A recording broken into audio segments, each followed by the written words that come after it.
with myself. That's the way I wanna be, laughing with myself. That's the brightest side of me. Hey everyone, good morning. Buenos dias. Or I don't know when you're listening to this. Buenas tardes or buenas noches. So I went on a morning hike this morning with my friend Chase Bernstein. She's hilarious. You might want to. I bring her on the road. You probably she's very funny. Anyway, so I showed her the tree I planted last Friday. It's on the trail in LA, a Williker Park trail, and I planted a cedar oak tree. Okay, and I named her Sol. And this was with volunteer work with tree people. I donate and I help. And man, there's a cutie. There's actually all the tree people dudes. I'm just gonna say it, and you'll love this. All of you are cute cuties, and also it makes. I think it's extra hot that you're planting trees and helping the earth. That takes it to another level. The fact that you care, yeah. Meliss really likes that. There was a guy though that I think is so cute, and I was planting the tree and I was like, I need help. And I was telling my brother about this, and he was joking like, man, imagine you just keep signing up for all this volunteer work and getting so exhausted, and the guy's like, wow, I guess Melissa really likes to plant trees and do volunteer work. Yeah, plant your tree up in my mountaintops. Stupid. Oh, by the way, I thought about this. So lately, at nighttime, in my bed, I am a side sleeper, okay? I sleep on my side. Sometimes I'll sleep on my belly, face flat on the pillow, which must be hilarious to walk into just to see a face smashed in the pillow. So I think my posture is bad when I'm asleep. Now, during the day, I'm awake. I check myself, okay? If I'm hunching, I go, oh! Straight back, but at nighttime, I'm kind of curled. And that's like half of our life is asleep. So I'm trying to like rearrange myself before I go to sleep, back straight, so I have real good posture in my sleep. And I hope that in my dreams, I also have good posture and confidence. I want to be a confident sleeper. I want to have good esteem when I get to bed. So check that posture in your bed. It also counts, okay? I wish I could sleep on my back, but I don't understand how that... it just doesn't make sense to me for my body. I'm like, I can't. I'll stay awake. So anyway, that thought... I want to say this. Now, I have my cat, Ella, my sweet, sweet cat. Although, I was thinking, I think cats I think they have an invisible cloak or something. I think they're ghosts sometimes. Because there's been many times when I am searching for Ella, every nook and cranny in the room or wherever in my place, and I can't find her. There's been countless times where I'm searching for her. Like if I leave for the day or a couple of days, I'm like, what? Where are you? And I search and I'm like, fine, she must have left. Fine, maybe that's what she wants. And then I'll come home and she's just standing right there looking at me. I'm like, you watched me suffer and you liked it, didn't you? And she's just looking like at me, yeah, bitch. It was really fun for me. That's her voice. Oh, do you hear her drinking water? Listen.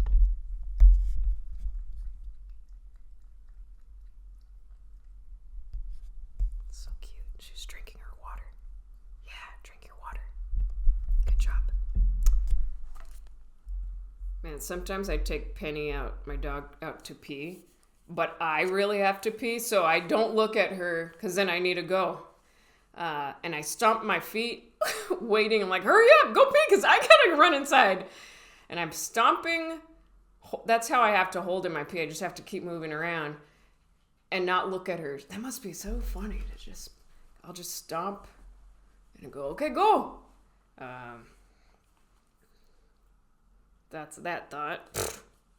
Wasn't worth it. Last Friday, I had a horrible stand-up set at the Laugh Factory.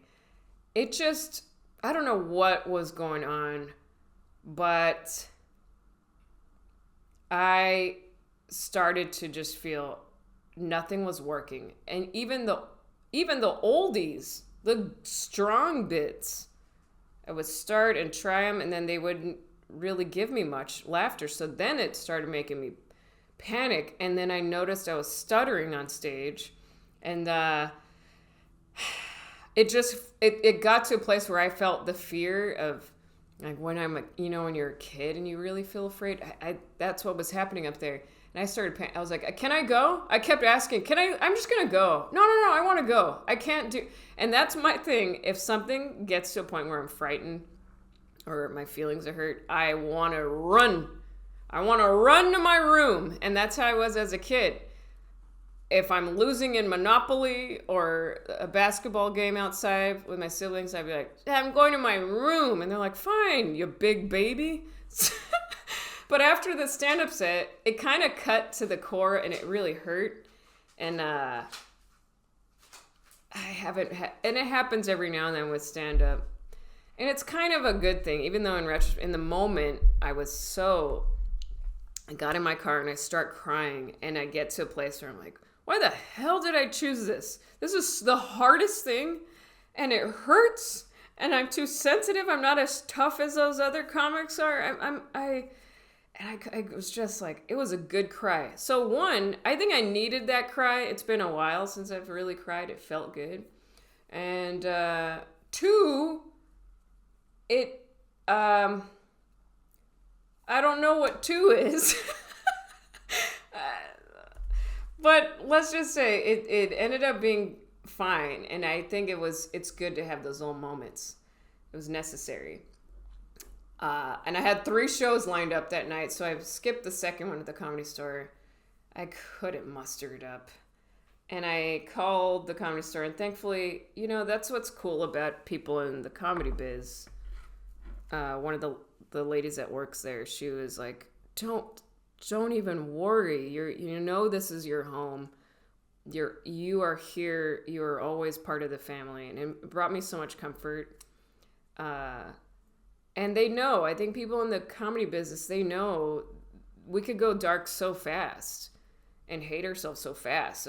So she said really kind words.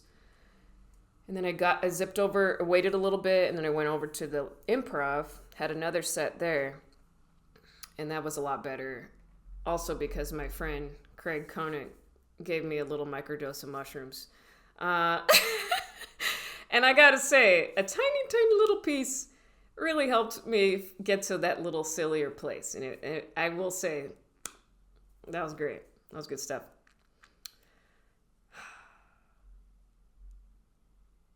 Let's see. Oh, yeah. But I was singing about it. Now, you know me, I'm emo, I'm sensitive. But I think it's in my blood. I think Latinos, I think Mexicans, we are emotional.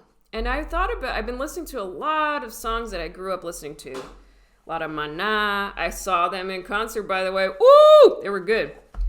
Luis Miguel, Juan Gabriel. I was just raised listening to them. And but I was listening to, and a lot of them, they'll sing like they're crying. And I was listening to Selena, and they sound like they're in tears. I'm like, oh, this is just a part of me.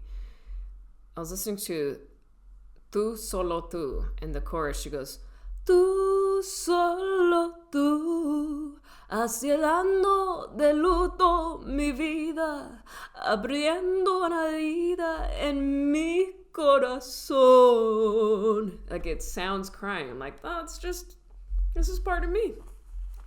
Anyway, I try to show off a little. Hung out with my mom and my nana the other day on Memorial Day.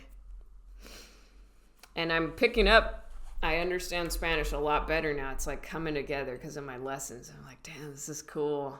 It's like I'm in a, I get I know what they're saying.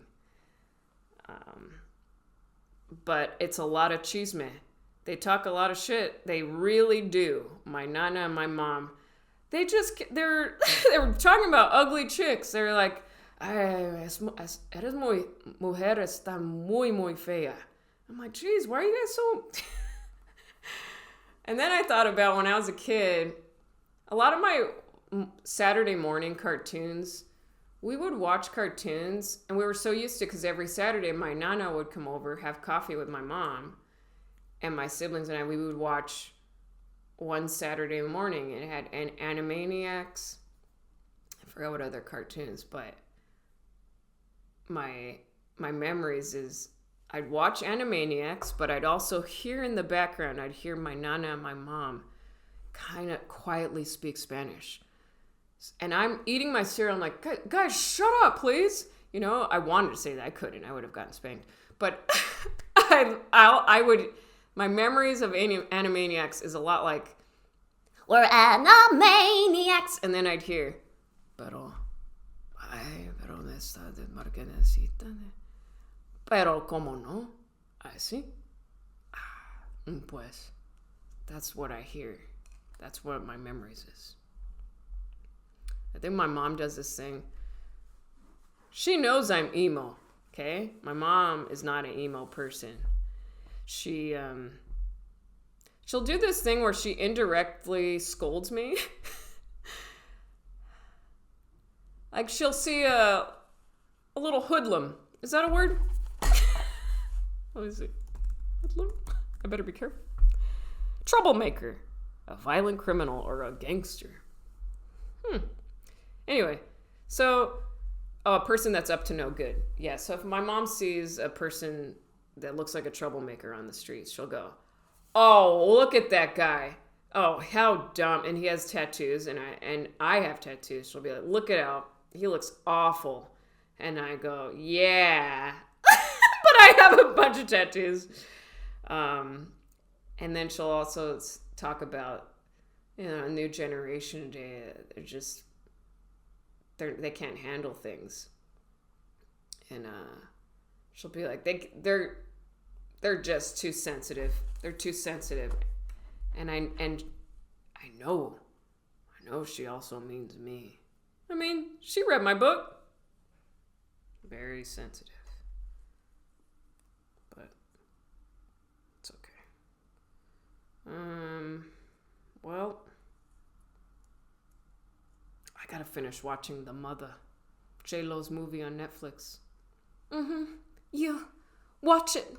Watch my movie because it's good. It is very good, actually. Whew. It's that J-Lo we love. The one that's just like tough as fuck. She will fight you. And it is like the J-Lo I like. Ooh! Because I love J-Lo in Enough. And she fights back her ex-husband, you know, who beat her. And she trains. And she's like, no, you won't. I'm gonna get him. No. Yeah. See, I need J-Lo confidence. That's what I need. I need to get up on stage and tell the crowd, I'm gonna tell my jokes. And whether you like them or not, I don't give a fuck. I'm gonna say them, and I don't care. Yeah. If you have a problem, you could find your way out of here. Go. I don't care.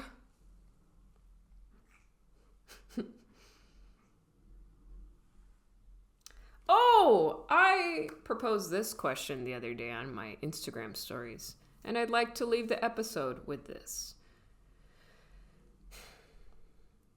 I want you to think about something that you really like about yourself. And I know maybe you're there thinking, Melissa, there's nothing. I fucking suck. There's something, okay? There is something that you're like, there I am. There I am. Something that makes you feel at home with yourself. For me, it's a moment like that you just saw. When I genuinely laugh at something. I know when I'm phoning it in, when I'm, okay, and it's annoying.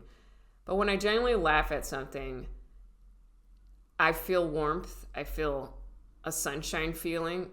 And I go, there's Melissa. There she is. And that is something I really like about myself. So try to think of something. And if you have trouble, maybe ask someone you love. And now maybe you're thinking, oh, but no one loves me. No, there's people that love you. Who's this person? That's just so sad. No, but ask someone if you're like, hey, what's something that's really cool about me that you're like, damn, this is the best about. They'll know. I asked one of my good friend Cindy from high school, I asked her, what's something, because I shared with her something about her. When I think of her, I immediately feel calm. I feel gentle. I feel sweet, because she is that way. And she said about me is that I'm always curious about something. I'm always staying open. I'm always going, wow, that's cool. And that's something that I'm glad I have, because that you gotta keep. You gotta keep. We don't know it all. Always live like a kid in a way, like, wait, let me see that. How'd you do that? Sweet. Okay, for some reason right now, I just thought of, in the 90s, there was door stoppers so it wouldn't hit the wall. Remember? They're kind of like springs. And I remember playing with it and pushing it, and it would go boing. Oh, Ella likes that sound. Ella needs to say hi. Hi, Laughing with Myself podcast. Ew, I did not like that voice I just did. That was weird. All right, I know I've mentioned Little Rascals a lot on my podcast, but I did try this out on stage last night, and I think maybe it could be good. So, you know how I have trouble telling someone no to their face when they ask me something to do? Like all the time. Will you be on my show? It's next week. Can you check your schedule? And I'll go, oh yeah, sure, I'm open. And I'm like, I don't want to fucking do this thing. But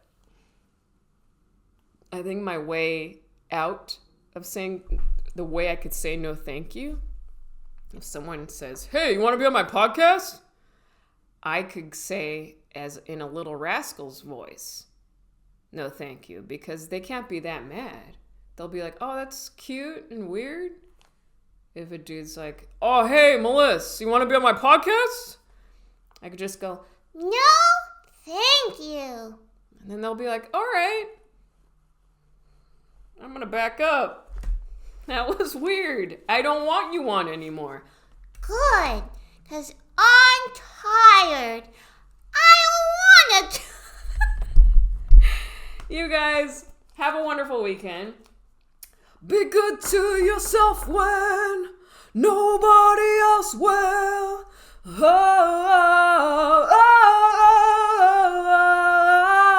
That is Journey. The song is called Be Good to Yourself. Listen to it and dance. All right, guys, you're wonderful. Bye-bye. Laughing with myself. That's the way I wanna be. Laughing with myself. That's the brightest side of me.